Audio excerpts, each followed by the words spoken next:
কাল বলেছিলাম না কোনো কিছুই সহজ না, আসলেই কোনো কিছু সহজ না। আজকে আপনাদের সাথে সেটা শেয়ার করব। তো আজকের ইফতারিতে ছিল পটল দিয়ে আলু দিয়ে মাছ ঝোল, কাতল মাছ ঝোল, আর এখানে বেগুন আলু দিয়ে মাছ চচ্চড়ি, আর এখানে ছিল শাক কী জানি, কলমি শাকের ভর্তা পাটায় পিষে, আর বেগুনি। তো কোনো কিছু সহজ ছিল না, এজন্য বলেছিলাম যেরকম আজকের দিনে আমি একটু সেলাইয়ের কাজ নিয়ে একটু ব্যস্ত ছিলাম, ভিডিও করব। তো আমি সেলাই করতেছি আর ভিডিওতে এসে একটু একটু করে ক্লিপ নিচ্ছিলাম আবার যাচ্ছিলাম। আসলে আমার স্ট্যান্ডটা যেটা সেটা মানে আমি শুরুতে বুঝতে পারি নাই স্ট্যান্ড কোয়ালিটি আছে। আসলে দোকানদার আমাকে যেটা হাতে ধরিয়ে দিয়েছে আমি সেইটাই নিয়ে নিয়েছি।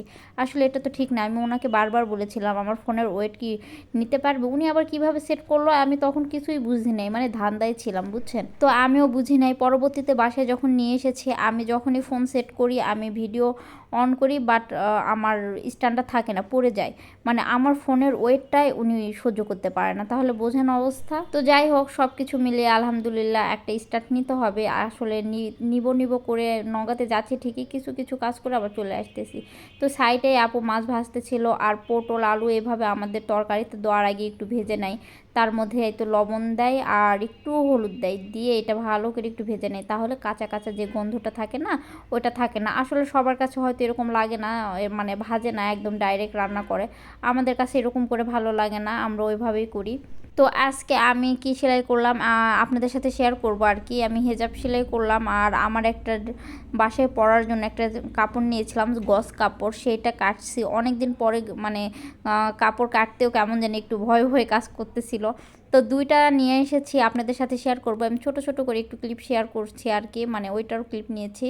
আর স্ট্যান্ডটা থাকলে একদম A to Z আপনাদের সাথে শেয়ার করতাম, যদিও আমি ওইভাবে মানে অভিজ্ঞ না, নিজেই শিখেছি যতটুকু পেরেছি। আর ওর কাছে সবার কাছে একটু জিজ্ঞেস করেছি, কখনো আমার ননদের কাছে, কখনো তামি ভাবির কাছে, কখনো আবার টেলরের কাছে, মানে এর আগে যে টেলরে আমরা কাজ করে নিতাম ওনার কাছে, এখন আবার এই তো চলতেছে। তো যাই হোক, আপনাদের সাথে ওইটাও শেয়ার করব। তো এখানে আপু ওইটা ভেজে নিয়ে করে ফেলেছে, ভেজে নামিয়ে নিয়েছে। আর এর মধ্যে পরিমাণ মতো পেঁয়াজ আর কাঁচামরিচ দিয়ে ভালো করে ভেজে নিয়েছে, আর তার মধ্যে আবার আদা রসুন দিয়ে একটু ভেজে নিয়েছে, দেখতেই পাচ্ছেন আপনারা।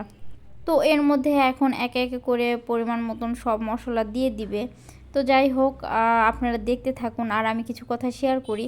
তো কথা হচ্ছে, আমি শুরুতে বলেছিলাম কলমি শাকের ভর্তা, সরি আমার ওটা ভুল হয়েছে, শাকটার নাম কলমি ছিল না, শাকটার নাম ছিল সাঞ্চি শাক আলু দিয়ে ওইটা ভেজে ভর্তা, পাটায় পিষে ভর্তা করে খেতে অনেক মজা লাগে। গরম ভাতের সাথে এই ভর্তা হলে আর তো কিছুই লাগে না, আমার তো লাগে না, আপনারা ট্রাই করতে পারেন। যদি লাগে পুরো রেসিপি শেয়ার করব নেক্সট টাইম। আজকে এই রান্নাটাই শুধু শেয়ার করতে পেরেছি, আর বাকিগুলো মানে এতটা কাজের চাপ ছিল, ব্যস্ততা ছিল, আমি পারি নাই। আসলে কি এমন করি, তারপরে দিন চলে যায়, আর আমি এই রান্নার সময় আসলে হয় কি, আমি জোগাড় করতেছি বা কোনো না কোনো কাজ নিয়ে ব্যস্ত থাকি, আমি ক্লিপ নিতেই পারি না, এরকম মানে খুবই ব্যস্ততার মধ্যে দিন যাচ্ছে। তো তারপরও ট্রাই করব নেক্সট টাইমে আরও সুন্দর সুন্দর আপনাদের সাথে ভিডিও শেয়ার করার। তো এর মাঝে একটা কথা বলে নেই, যারা ফেসবুক থেকে আমার ভিডিওটা দেখতেছেন তারা আমার পেজটাতে ফলো দিবেন। পরবর্তীতে কী ধরনের ভিডিও দেখতে চান সেটা কমেন্ট করে জানাবেন, আমার ভিডিও কেমন হয় সেটাও জানাবেন।